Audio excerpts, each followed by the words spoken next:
that gets used to determine how much your monthly payment is for a loan.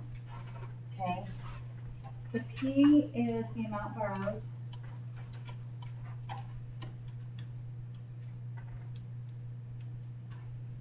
Okay. R is the annual percentage rate of the loan. 12 is the number of months in a year. And then T is the number of years of the loan.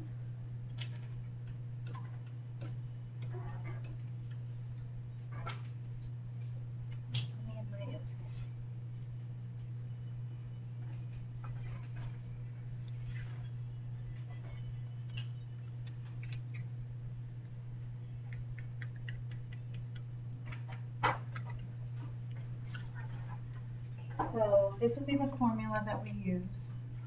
And I'm going to walk you through it first.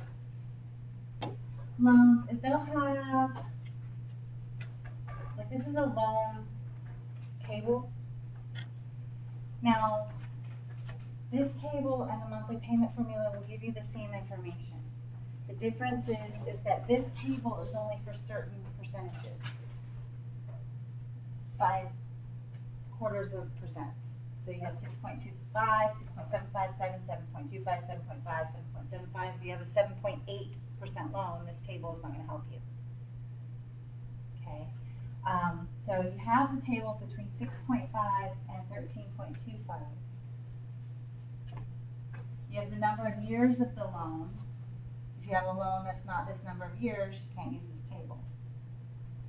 But if you have a 1, 2, 3, 4, 5, or 10-year loan with like a 9% interest, you can use this table. And this is monthly payments per 1,000. So what you have to do is if you're borrowing $10,000 for a year at 7% interest, you say, okay, 86.53, but I'm borrowing 10,000. So I have to multiply that by 10. Because this is for every single 1,000. So every 1,000 you borrow would cost you $86.53 per month. Okay, so you have the formula, you have the table. The table works in limited scenarios. Okay, so what is the monthly payment for a $4,000 2-year loan with an APR of $8.50 or 8.5%? Well, 8.5% is here. This highlighted. 2 years is here, and this highlighted column. So our payment basis is $45.46. So it's $45.46 per 1,000. I'm borrowing 4,000, so I need to multiply this times 4.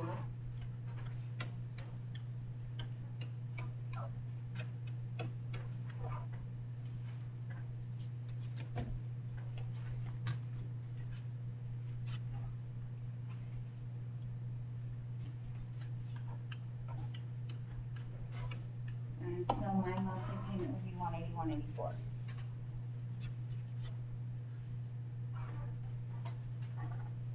Okay.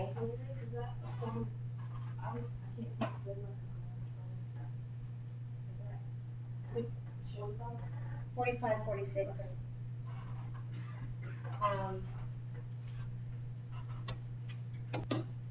We can figure out the total amount of the monthly payments. Okay. We're paying off a 2-year loan.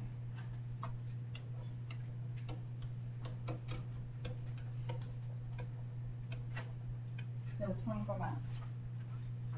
So we're going to make 24 of these payments of $181.84.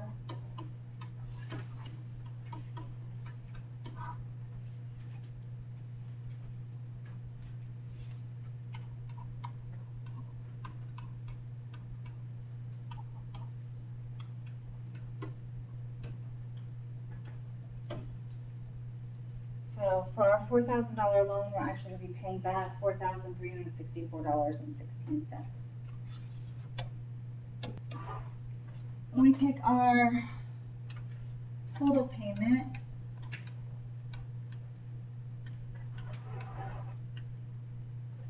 and we subtract how much we actually borrowed.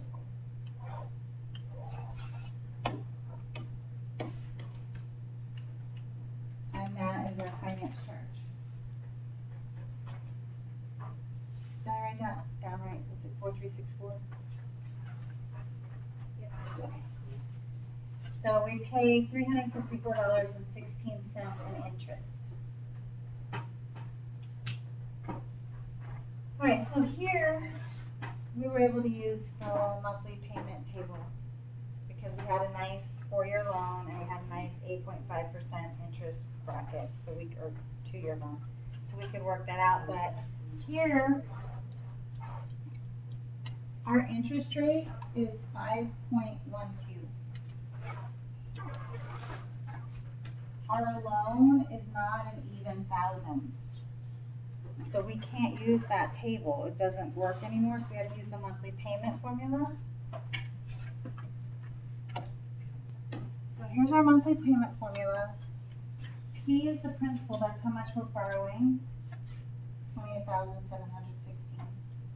R is the rate.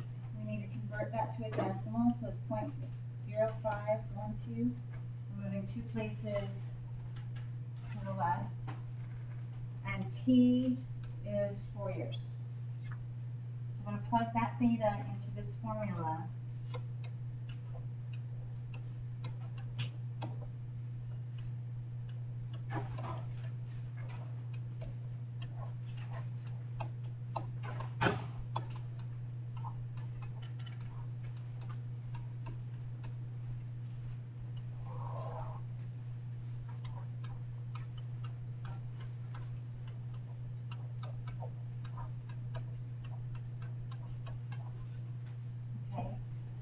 Every R was replaced with 0.0512.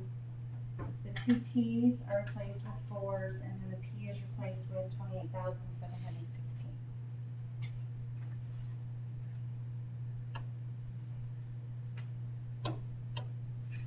Okay, so first I'm going to find out how much is 0.0512 divided by 12.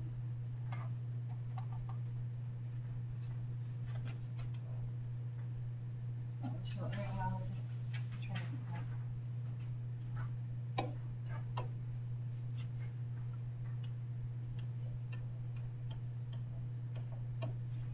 I'm rounding it. It's 0.00426 repeating, so I just rounded it to 27. And every one of these I'm going to replace with that number.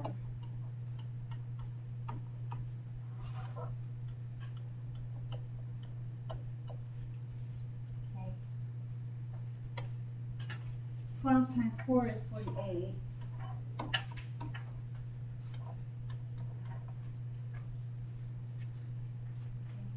So now, what I need to do, I'm going to back up for a second and go back to where I have the monthly formula printed out to show you which parts to do in the orders, like the steps. A little easier. I have a room over there.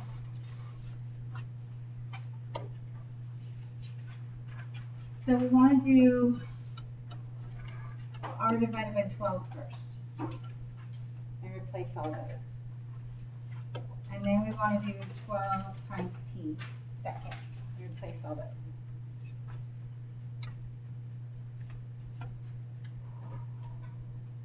That's third. 1 plus the R divided by 12. The exponent, you'll do fourth. So once you get that 1 plus R divided by 12, you'll raise the exponent next. So that's the fourth step. After you do that, then you multiply by this. So this multiplication is fifth. Does that 5 show up? Not very well, sorry. Okay, and then this multiplication is 6.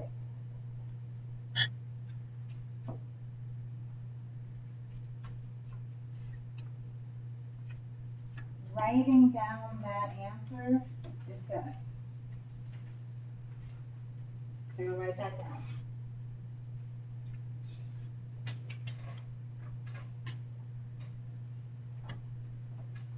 Then you'll come in and you'll do this as step 8. This exponent here as step 9. And then we'll subtract the 1 will be step 10. And writing that down is going to be step 11.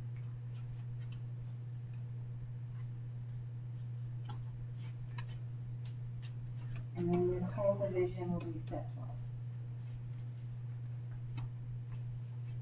So that's the order you want to do this in to get everything done in the correct order of operations and get it all written down correctly. That makes sense.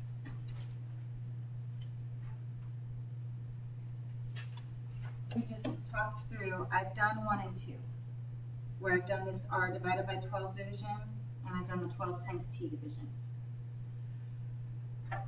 I'm right here right now. So I'm going to do 1 plus 0.00427. Okay, so that gives me 1.00427. I'm going to raise it to the power of 48. Okay, and press enter, and that's going to give me a 1.2269404. It keeps going. I take this answer and I multiply it by this, which is 0.00427 again. And I get another answer, which is 0.005239, some stuff. And I take that answer and I now multiply it by 28,716, which I write down.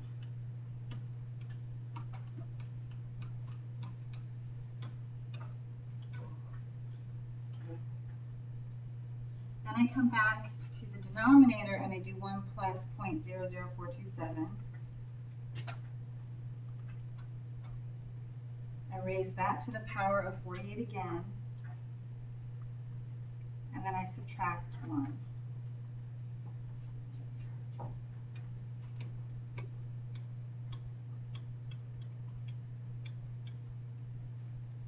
Now I divide those.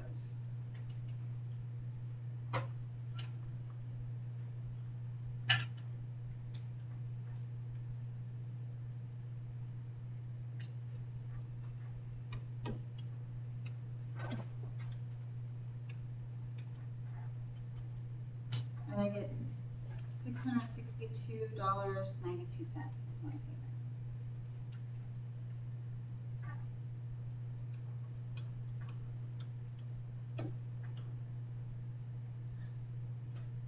What just happened there? Okay, normally when you open up your calculator on your laptop or PC or whatever, it looks like this. If you click on view and then scientific, you'll get a scientific calculator which will allow you to do the larger exponents. This XY button is the one that you want to push right here. So for example, when I do the 1.00427 to the 48, I push XY and then 48, and it gives me my answer. Okay. If you have an iPhone, you just tilt them sideways and you get a scientific calculator. And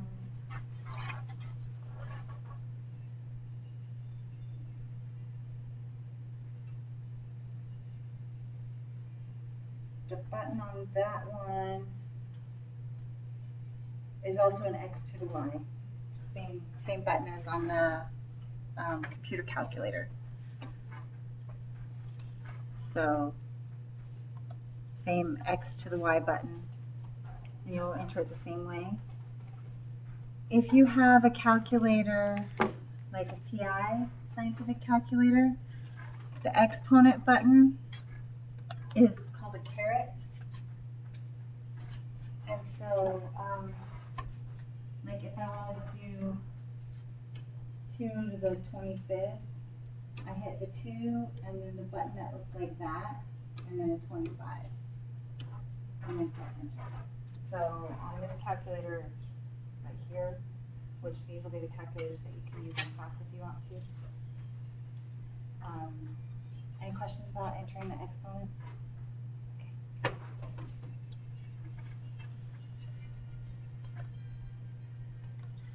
All right, that was that on that section. So we're gonna start the next section.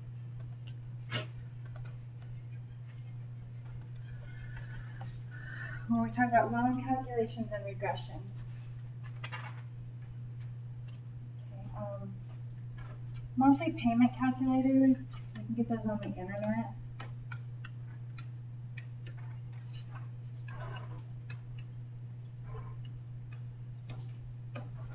Okay, you have to provide information, and then they'll give you like a rundown.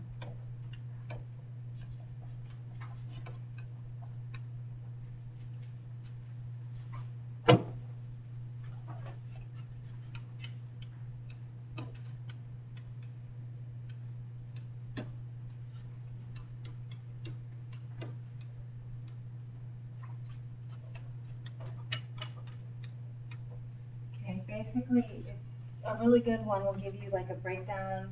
If it's a 5-year loan, it's 60 months. And it will give you a month by month. This is how much your payment is. This is how much of it is interest. This is how much of it is principal. Here's your balance. Throughout the whole thing until you get down to the 60th month where your balance becomes 0. Okay. You would have to put in the information of the amount of the loan, the length of the loan, the percentage rate in order to get that. Okay. But if you don't have access to a loan calculator and you want to figure out how much interest you're paying, we can use the monthly payment formula to calculate that.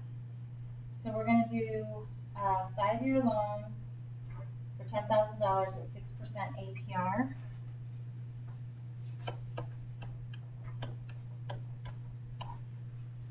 $6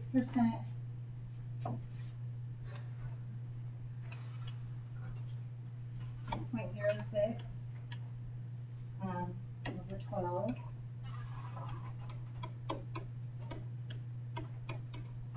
And we're doing 5 years, so 12 times 5.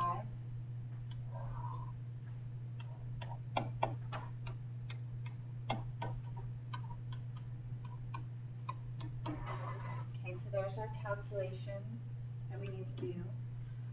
The first thing we're going to do is we're going to do 0.06 divided by 12.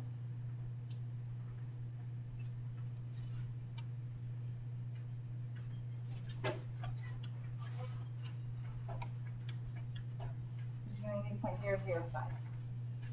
So I'm going to replace all of those with 0.005.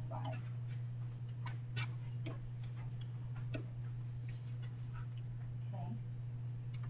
The next thing I'm going to do is 12 times 5, which is 60. Now this is your number of payments. So whatever this exponent ends up being, that's also how many payments you're going to make over the life of the loan. That way you don't have to calculate it again because you've already calculated it once. Okay, so in order, I do 1 plus 0.005, so I get 1.005. I'm going to raise that to the power of 60. Okay, so that's 1.348850153, whatever. Multiply that, so I've done this part. Multiplying that by 0.005. Pressing enter. And then I'm taking that answer and I'm multiplying it times 10,000.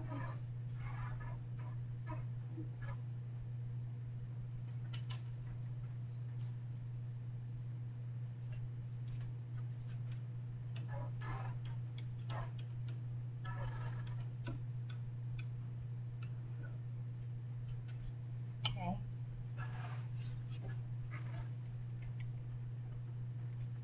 Now I go to the denominator. denominator and I do 1.005 again to the power of 60, and then I subtract 1 from that.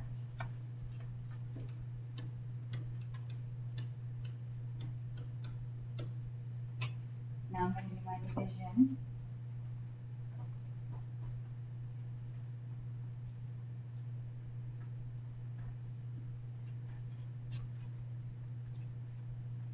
And my payment is going to be $193.33.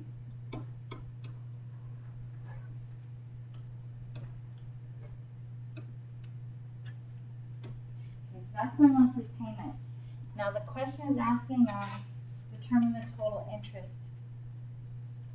Well, once I know how much the monthly payments are, and I know how many payments I'm going to make, I can figure out how much I'm going to pay in interest. So the next thing is to take the payments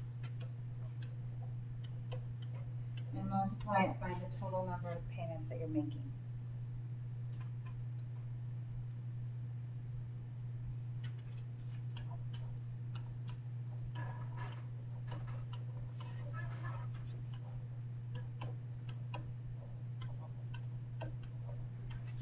That gives me the total amount of money I'm paying.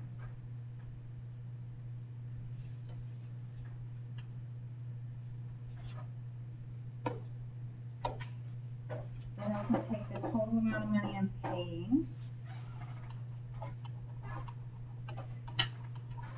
and subtract the amount of money I've borrowed.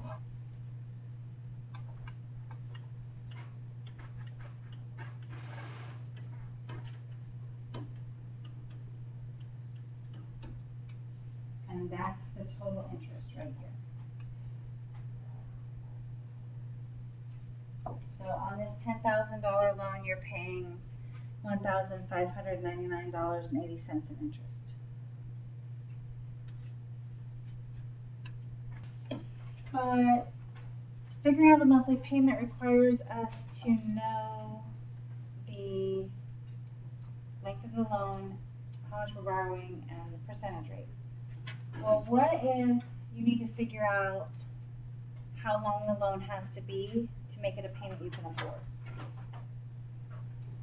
Because sometimes you want to pay it, the shorter the period of time on the loan, the less interest you pay. Sort of like when we were talking about bank accounts, the longer your money was in savings, the more interest you earned. Well, this is kind of the same idea. The longer the loan, the more interest you pay. So you kind of want the loan to be as short as humanly possible. However, you need the payments to be something that you can afford, because I could take out a $25,000 car loan for 1 year and pay it off really fast and not make a bunch of payments on interest, but I'm not going to be able to afford the monthly payment on that. You're looking at over $2,000 a month. So you can figure out, based on how much money you can afford to pay, how long does your loan have to be? Like, what is the minimum length of time that the loan has to be, so that you can pay the least amount of interest. And in order to do that, we're going to use another function on the calculator called the natural log. Okay. ln is natural log. Okay, when we talked about continuous compounding, we talked about E. And E is in math a constant. It's the exponential base. And what it is it's the base of the natural logarithms. Logs and exponential functions are kind of opposite. They kind of undo each other. So E and natural log go together. E and natural log. E is the base of the natural logarithms. You can have log base 10, log base 2, log base, a whole bunch of other stuff, but natural logs and E go together. Natural log is a button on the calculator. So if you were to look at this TI, the third button down on the left is an LN. If we go to our scientific calculator on the computer, it's right here, LN. On the phone,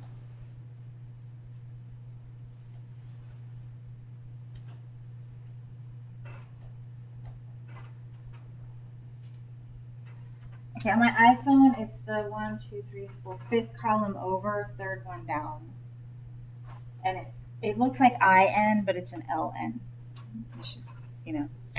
So that's the button we're going to be using to do natural logs. And the way you work it is if I put in the number 56 and I want to take the natural log of it, I just click that. Okay. Now on a TI, you have to push the LN first and then put in the number because it puts it in parentheses. So it just depends on what kind of calculator you're using, as if you have to push the LN and then put the number, or put the number and then click the LN. Okay. So on a TI, you do LN first and then the number. On the computer and on the iPhone, it's going to be the number and then LN. Anybody using a Casio? Okay, good. I don't have to worry about it. Okay, so that's what that LN is, and we're going to use that button 3 times. Okay, so when we do this problem, the LN is just a button on the calculator. This M, that's a typo, they're supposed to be the same M. This is your monthly payment that you want to pay.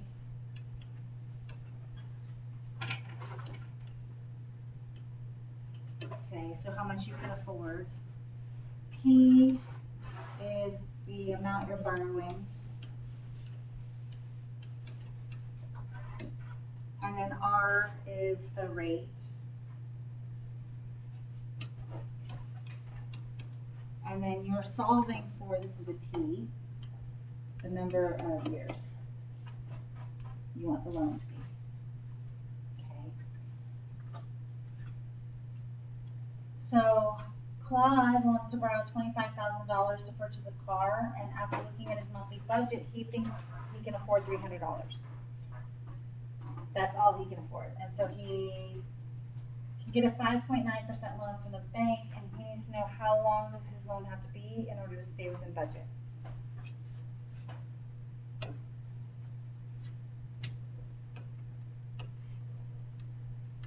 Okay, he wants a $300 payment, and he wants to borrow $25,000.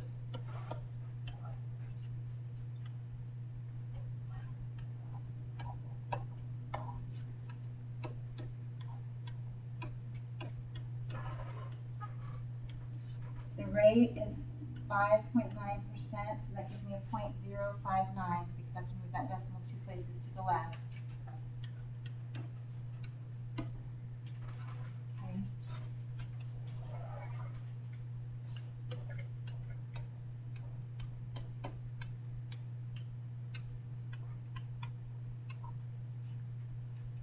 Alright, so here's what I'm going to do. The first thing I'm going to do is I'm going to do 300 divided by 25,000 and get those numbers. And I get 0.012.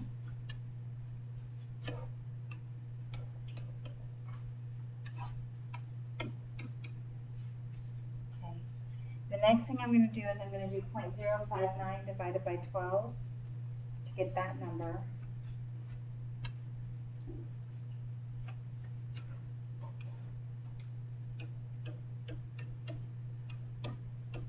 And it's 0.00491, 6 repeating, so I'm rounding it to a 7.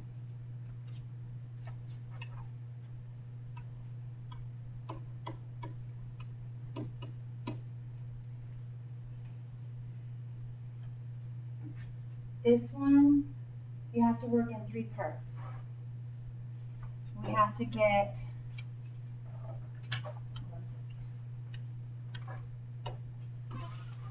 a number for here. We have to get a number for here.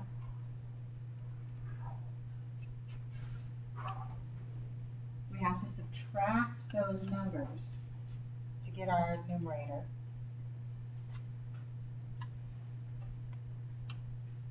And then we get a number here, which we divide by. So we've got kind of 3 zones that we have to solve for each part first before we can put them together. Okay, so I already know this is 0.0012. I can take the natural log of that. So I'm going to put in this calculator, I push natural log button 0.012, or you may have to put 0.012 and then push the natural log one way or the other.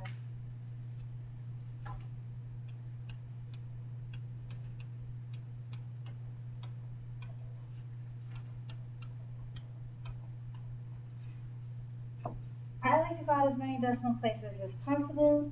I recommend you go out at least 4. Okay. So that gave me a negative number there.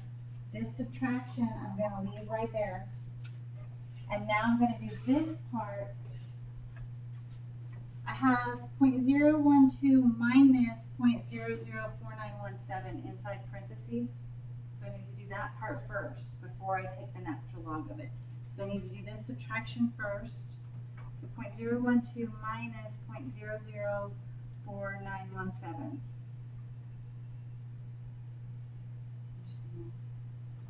Write the answer to that right here.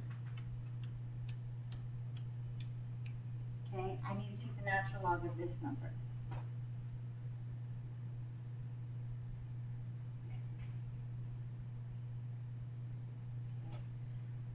Once I plug this into the calculator and take the natural log of it, I get another negative number.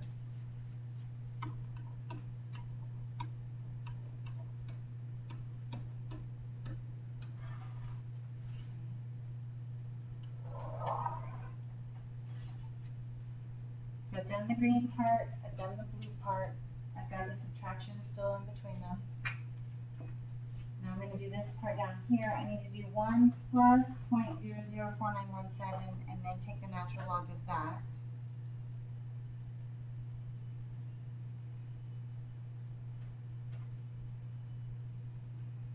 Once I get this answer here, the natural log, after I've taken the natural log, then I multiply by 12. So times 12.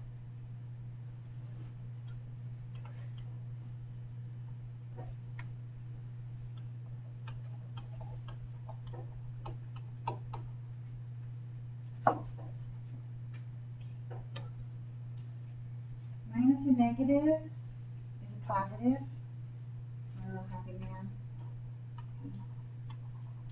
Smiley face guy is positive, he's happy.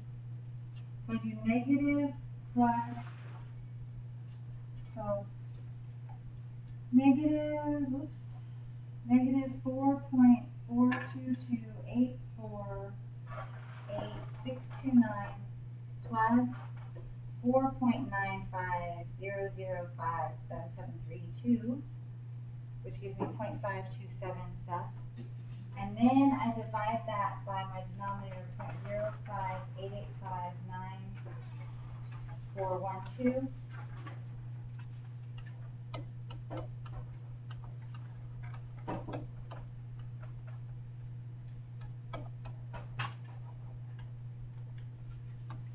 He's going to need to take out a 9-year loan in order to keep his payment that low.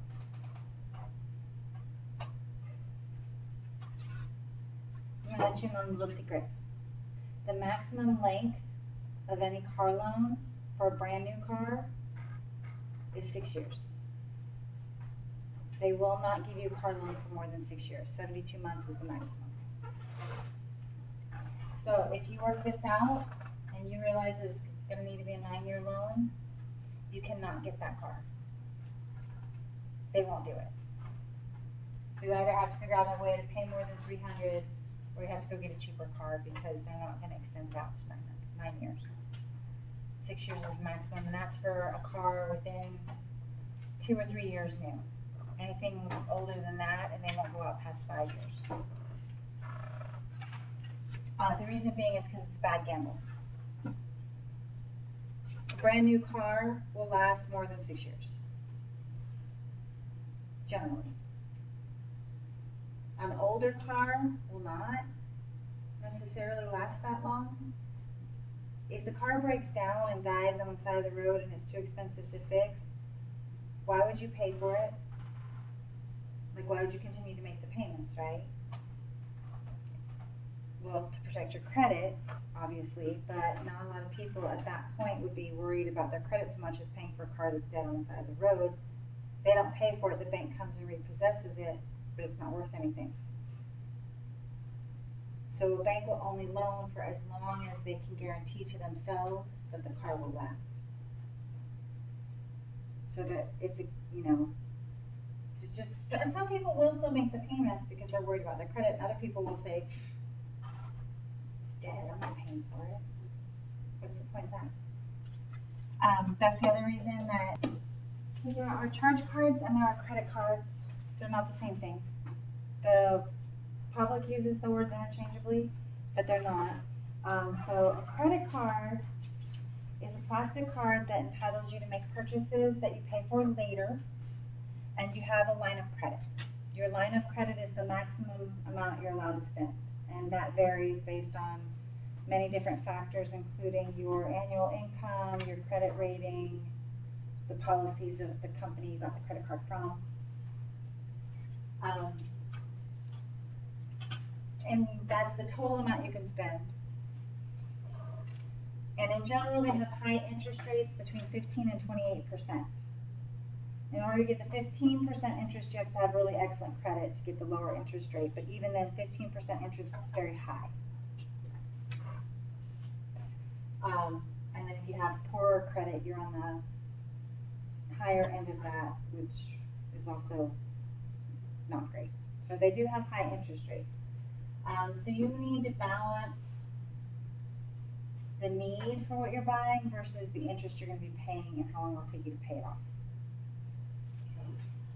Impulse buying is when you buy something suddenly that you had no intention of buying. For example, if you go to Target, when you go through the line at checkout, they have all the candy and the drinks and the snacks and the lip balm and the iTunes cards and the little Lego sets for those of you that have brothers or sisters or small children around you that know that when you go through the line, you have to like try to hide the Lego set so that you don't have to buy it. You know what I'm talking about? Those are marketing ploys to get you to impulse buy because you're going through the line, you're waiting in line, you're like, those chips sure do look good. Awfully hungry. Yeah, I'll get the chips. Oh, I'm getting chips. I need a soda to wash the chips in, you know what I mean? I'm getting salty and I need chocolate now to go with the balance it all out, right? If you only have cash, it's less easy to do that. Because you go, oh, well, I only have $25 and I'm buying these groceries that I came here for. I can't really afford to buy chips and a soda and chocolate. But credit cards increased impulse buying because it's very easy. Because it's not cash. It's not even the whole amount coming out of your account at one time. You make payments on it. And so it's very easy to do impulse buys. Like go to the store for a pair of shoes that you needed for work and come out with a pair of shoes that you needed for work, a pair of shoes you thought were cute, 3 shirts, 2 skirts, and a hat or something. You know, it's very easy to do that. Okay, benefits of credit card use. You don't have to carry cash. And it's protected, so if you lose your credit card, you call them up and you cancel it and you haven't lost your cash, whereas if you lose your cash, it's gone. Excuse me. You can increase your FICO score with appropriate credit card use. You have a record of all of your purchases in the form of your monthly statement, so you can see everything that you've spent and where you've spent it. Some have reward programs, flyer miles, cashback incentives, discounts on travel, hotels, things like that. Drawbacks. You pay more than things are worth. If you finance through credit card a $10 item, you don't pay $10 for it. You pay 15 or 20 or 25, depending on how long you stretch out the payments. So you can pay more than things are worth. if you're not careful with your credit card, you can actually lower your credit score instead of raising it. And you can create a heavy debt situation. Cards that you guys have ever heard of are called revolving charge accounts. That's your Visa, your MasterCard, your Discover. You have a set amount that you're allowed to spend. The entire bill doesn't have to be paid in full every month. You can make a minimum monthly payment or any more than that. And you can carry a balance over and stretch out your payments. If you carry a balance over, you're going to pay a finance charge. If you pay it off in full every month, you don't pay a finance charge. They usually have high interest. A lot of the gasoline cards are revolving charge accounts.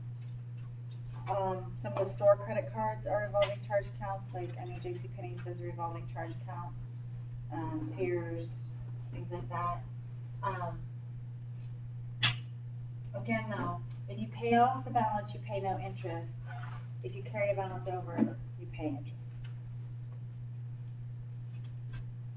And as long as you keep it below your max, you can still spend money.